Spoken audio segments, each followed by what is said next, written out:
play two notes at the same time and your body knows within a quarter of a second whether they belong together. No music theory required, no training, no thinking. One pair feels like a smooth chord you could rest on all day. Another pair stings, like two people talking over each other. That instant physical reaction is not accidental. It is built into the physics of sound, and once you understand what causes it, you can hear it everywhere and understand why music sounds the way it does. The first pair we will play is the note C alongside G. Hold both at once and notice what your ear does. It settles. It does not need anything to change. That resting quality has a name, consonance. Two notes that blend together and feel stable are called a consonant pair. Why does the note C together with G sound so calm? The answer sits in the wave patterns the two notes make. Every note is a repeating ripple of air pressure. When two notes play at the same time, their ripples combine. If they line up neatly, the combined pattern repeats cleanly and the ear hears a stable, smooth sound. The note C vibrates at a certain speed, and the note G vibrates at exactly 3/2 of that speed. That precise ratio means the two waves lock into step. Every 2 complete cycles of C lines up with exactly 3 complete cycles of G.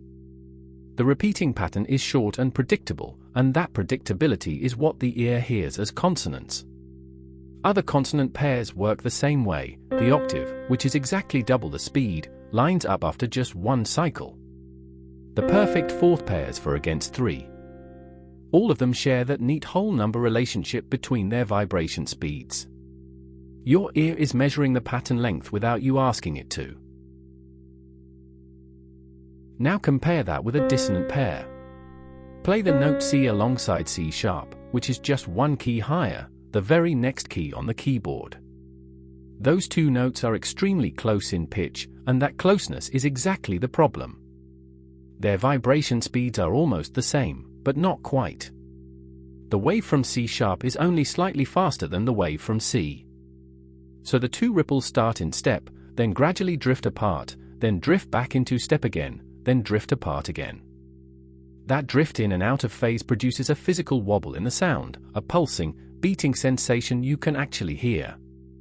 On its own, one note is smooth. The other is smooth. But together they produce that restless wobble.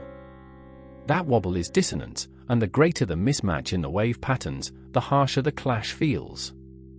The note C together with C sharp is one of the most intense clashes you can play on the keyboard because the two pitches are so close that the wobble runs fast and the ear cannot settle. Here is the important thing about dissonance. It is not a mistake. It is not bad music. It is tension. Music is built from tension and release, and dissonance is how tension is created. When you hear a pair of notes that clash, your ear is not disgusted. It is waiting.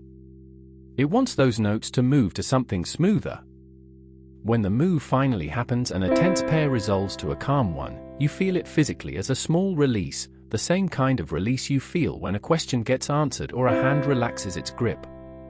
Composers have been exploiting that mechanism for centuries. Every chord progression that feels like it is going somewhere is using dissonance to propel itself forward and consonance to bring it home.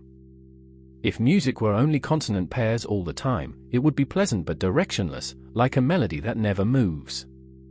The tension of dissonance is the engine that makes music travel. Consonance and dissonance are not two boxes with a wall between them. They are the two ends of a spectrum, and different pairs sit at different points along it. At the most consonant end sits the octave, two notes with the same letter name just higher, their waves locked in the simplest possible ratio. Next comes the perfect fifth, the note C with G, neat and open. Then the perfect fourth. Then the major third. As you move further toward the dissonant end, the wave ratios become less tidy and the sound becomes more complex and active. Near the middle of the spectrum sits the major second, two adjacent white keys, noticeably tense but not harsh. Further along is the minor second, the note C next to C sharp, which is the sharpest clash of all the pairs inside one octave. The placement is not a matter of opinion or culture. The closer two pitches are in frequency, the messier their combined wave pattern, and the more the ear hears tension. So a simple rule: wide gaps between notes tend toward smooth, narrow gaps tend toward tense. That is the acoustic engine underneath every chord ever written. So consonance and dissonance come down to one physical fact: how neatly two wave patterns combine. When the ratio between their vibration speeds is a simple whole number, the combined wave repeats cleanly and the ear hears rest. When the ratio is messy, the combined wave wobbles and the ear hears tension. Neither is better than the other. Rest without tension is bland. Tension without rest has nowhere to go. The art of music is knowing when to pull the ear in one direction and when to release it in the other. From here the doors open wide. Scales are built to balance consonance and dissonance in a particular way. Chords are pairs and groups of notes chosen for the exact quality of tension or rest they carry. And reading music, which we will turn to soon, is the notation system that lets composers write out exactly when to push and when to release. Tension and release is the engine of all of it, and now you know what the engine runs on.